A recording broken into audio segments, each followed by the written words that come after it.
Hi friends, সঙ্গীতার হেসেলে তোমাদের সবাইকে স্বাগত। আজ একটি মাছের সিম্পল মাছের একটি রেসিপি নিয়ে এসেছি। খুবই ঝটপট, খুবই কম ইনগ্রেডিয়েন্টসে কম সময়ে রান্না করতে পারবে। তো চলো রান্নাটা শুরু করছি এখান থেকেই। এখানে আমি 7টা পাবদা মাছ ভালো করে পরিষ্কার করে ধুয়ে নিয়েছি। এবার মাছগুলোকে মেখে নিই। দিচ্ছি হাফ চা চামচ হলুদ, হাফ চা চামচ লবণ, আর দেব 1 চা চামচের সর্ষের তেল। আজ রান্না করতে যাচ্ছি দুধ পাবদা। একটি হালকা কিন্তু টেস্টি রেসিপি। মাছগুলো হলুদ, লবণ আর সর্ষের তেল দিয়ে ভালো করে মেখে নেব। সর্ষের তেল দিয়ে মাখাতে কিন্তু পাবদা মাছ জেনারেলি ভাজবার সময় কিন্তু ফুটে ওঠে, সেটার থেকে কিন্তু বেঁচে যাবে, তোমরা ফুটবে না মাছগুলো।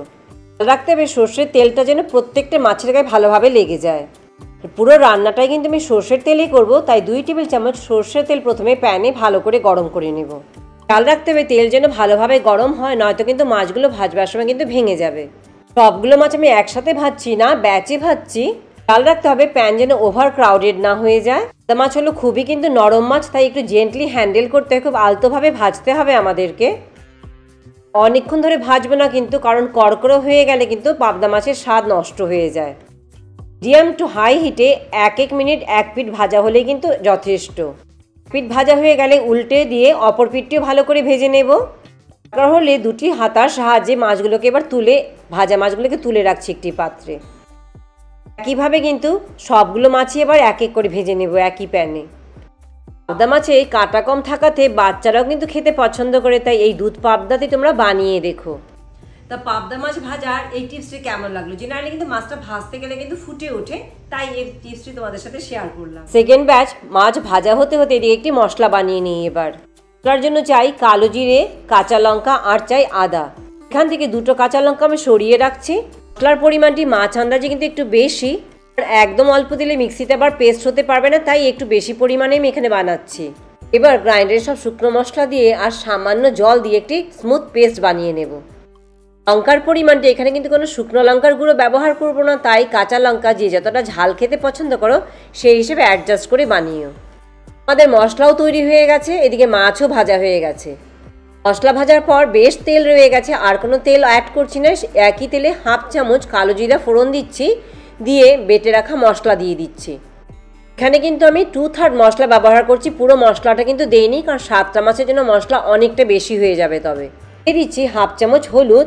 এবার মিডিয়াম আঁচে কিন্তু ভালো করে মশলা আমাদেরকে কষিয়ে নিতে হবে। মশলা ততক্ষণ কষাতে হবে যতক্ষণ পর্যন্ত না মশলা থেকে তেল বেরোতে শুরু করে। গরম গরম ভাতের সাথে এই দুধ পাবদা কিন্তু খেতে অসাধারণ।